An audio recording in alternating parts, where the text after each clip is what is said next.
Hello friends, नमस्कार, good evening. आप सभी का बहुत बहुत स्वागत है आपके अपने channel triple C by study पर। आइए स्टार्ट करते हैं आज के इस क्लास को। जो भी साथी क्लास में आ चुके हैं, आप सभी सबसे पहले एक बार सेशन को शेयर कर दें ताकि और भी बच्चे और भी साथी इस क्लास को ज्वाइन कर पाएँ। और आप सभी इस क्लास के साथ साथ अपने मॉक टेस्ट भी करते रहें। मॉक टेस्ट आप www.triplec-com पर कर सकते हैं। बहुत सारे मॉक टेस्ट यहाँ पर अवेलेबल हैं और जिनका भी एग्जाम मार्च में होने वाला है या अप्रैल में होने वाला है, तो आप सभी के लिए triple C by study mobile application पर न्यू बैच हमने लॉन्च किया है, जहाँ पर आप सभी ज्वाइन कर सकते हैं। किसी भी प्रकार की जानकारी अगर आपको लेना है तो आप हमें व्हाट्सएप कर सकते हैं 9452299436। ये नंबर आपको डिस्क्रिप्शन बॉक्स में मिल जाएगा। सबसे पहले प्रश्न में आपसे पूछा गया है, पिक्चर, साउंड और वीडियो से बनी आउटपुट को क्या कहा जाता है?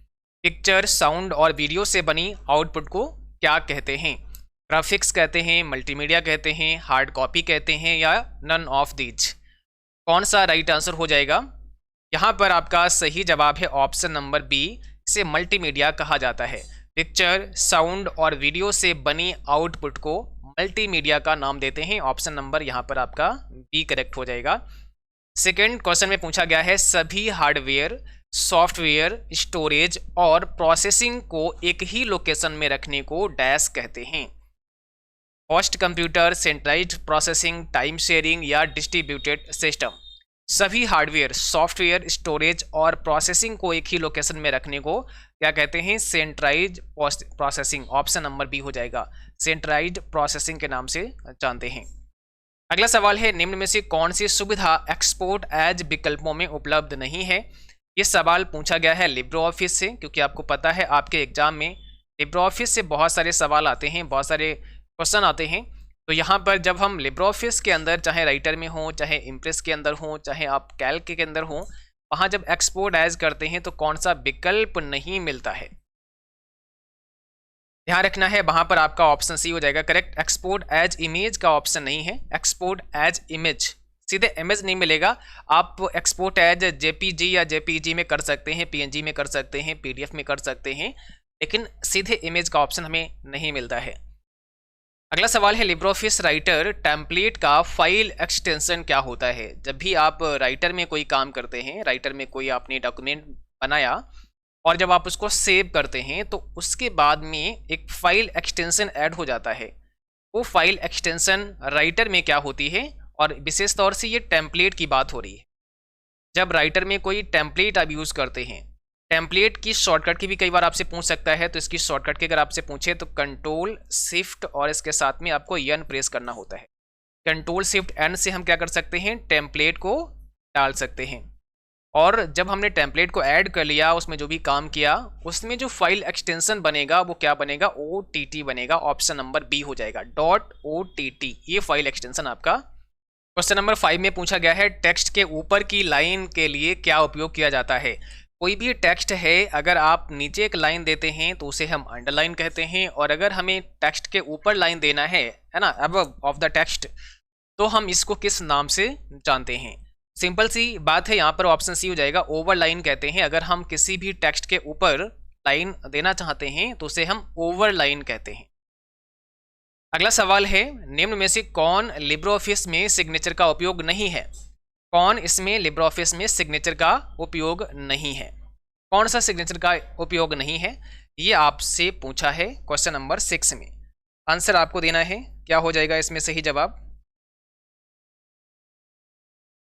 ऑप्शन हमारे यहाँ पर डी हो जाएगा, रेडिएबिलिटी। ऑप्शन नंबर डी करेक्ट है।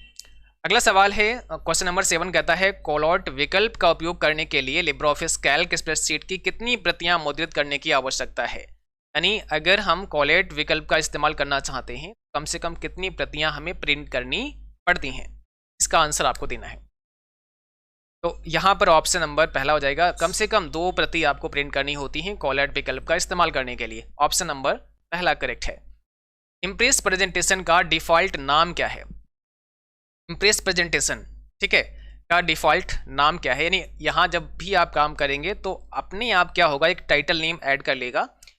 अगर आपने कोई नाम नहीं दिया है फाइल का, तो जो टाइटल नेम बनेगा डिफ़ॉल्ट, उसका नाम आपसे पूछा है तो अनटाइटल 1 होता है, आगे लिब्रोऑफिस इम्प्रेस लिखा होगा। यानी लिब्रोऑफिस के अंदर जो टाइटल नेम होता है बाई डिफ़ॉल्ट उसको हम अनटाइटल 1 जानते हैं, यानी जो हमारा डॉक्यूमेंट है वो अनटाइटल 1 से दिखाई देता है अगर हमने कोई भी नाम नहीं दिया है, चाहे वो लिब्रे ऑफिस राइटर हो, इम्प्रेस हो या कैल्क हो, सभी में अनटाइटल 1 ही रहता है जब तक कि आप कोई नाम नहीं देते हैं। बट जैसे ही किसी नाम से फाइल को सेव कर देते हैं तो टाइटल में वो नाम डिस्प्ले हो जाता है। अगला सवाल है, इनमें से एक पेज ओरिएंटेशन का प्रकार है, कौन सा एक ऐसा है जो पेज ओरिएंटेशन है? जैसे पोर्ट्रेट दिया गया है, लैंडस्केप दिया गया है, बोथ ए एंड वी दिया गया है एंड स्लाइड दिया गया है। पेज ओरिएंटेशन की जब बात होती है तो आपको पता है 2 प्रकार के होते हैं, पोर्ट्रेट और लैंडस्केप। तो यहाँ पर आपका सी हो जाएगा, बोथ ए एंड बी, ये दोनों हैं आपके। क्वेश्चन नंबर 10 में पूछा गया है, लिब्रे ऑफिस कैल्क में फंक्शन विजार्ड को ओपन करने की शॉर्टकट की क्या होती है?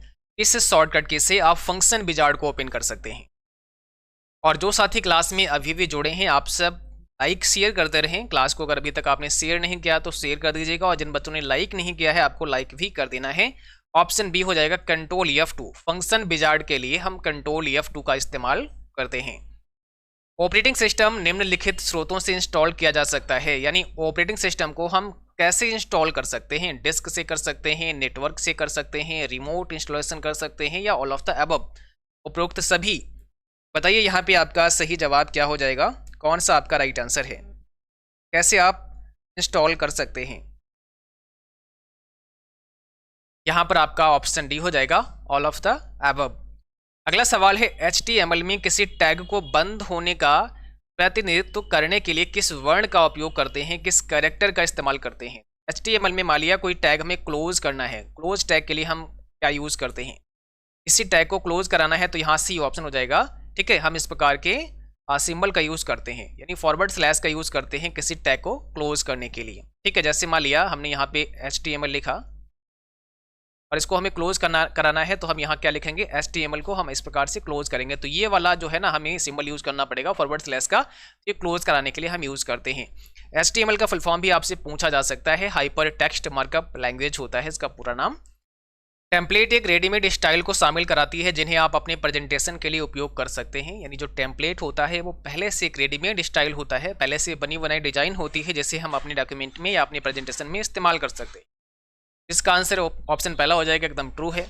कंट्रोल शिफ्ट जे का उपयोग लिब्रे ऑफिस कैल्क में फुल स्क्रीन मोड में करने के लिए होता है। अगर हमें फुल स्क्रीन मोड में देखना है तो हम कंट्रोल शिफ्ट जे का इस्तेमाल कर सकते हैं, यानी कंट्रोल शिफ्ट जे अगर हम प्रेस करेंगे तो पूरा स्क्रीन में हमारा डॉक्यूमेंट हमें शो हो जाएगा। तो इसका जवाब ऑप्शन पहला होगा। और ये जो कमांड है हमें कहाँ मिलेगी, व्यू मेनू के अंदर। व्यू मेनू में अगर आप देखोगे तो फुल स्क्रीन करने का एक ऑप्शन हमें मिलता है, इसकी शॉर्टकट की कंट्रोल शिफ्ट जे होती है। डिजी लॉकर खाता बनाने के बाद आप अतिरिक्त सेवाओं का लाभ उठाने के लिए स्वेच्छा से अपना आधार नंबर UIDI को प्रदान कर सकते हैं, यानी जब भी हम डिजी लॉकर का यूज़ करते हैं तो वहाँ पर आधार नंबर भी मांगता है ताकि हम सभी सर्विसेज का इस्तेमाल कर पाएँ। तो ये आप स्वेच्छा से दे सकते हैं। इसका आंसर हमारा ट्रू होगा, बिल्कुल सही है, ऑप्शन पहला करेक्ट हो जाएगा। और इस प्रश्न में आपको बताना है, डिजी लॉकर फरवरी 2015 में शुरू की गई एक सेवा है जो निवासी भारतीय नागरिकों के दस्तावेजों को संग्रहित करने के लिए सुरक्षित समर्पित व्यक्तिगत इलेक्ट्रॉनिक स्थान प्रदान करती है। यानी डिजी लॉकर को 2015 में स्टार्ट किया गया था और यहाँ पर आप अपने डॉक्यूमेंट को रख सकते हैं। यह डॉक्यूमेंट रखने का एक स्थान है, एक इलेक्ट्रॉनिक स्थान है। तो इसका जवाब ऑप्शन पहला होगा, बिल्कुल सही है। डिजी लॉकर में हम अपनी डॉक्यूमेंट रख सकते हैं और बहुत सारे डॉक्यूमेंट ऑनलाइन वहाँ पर फेच कर सकते हैं, जैसे आपका आधार कार्ड हो गया है, आपका डोमिसाइल सर्टिफिकेट हो गया है, आपका कास्ट सर्टिफिकेट हो गया है, आपका ड्राइविंग लाइसेंस हो गया है।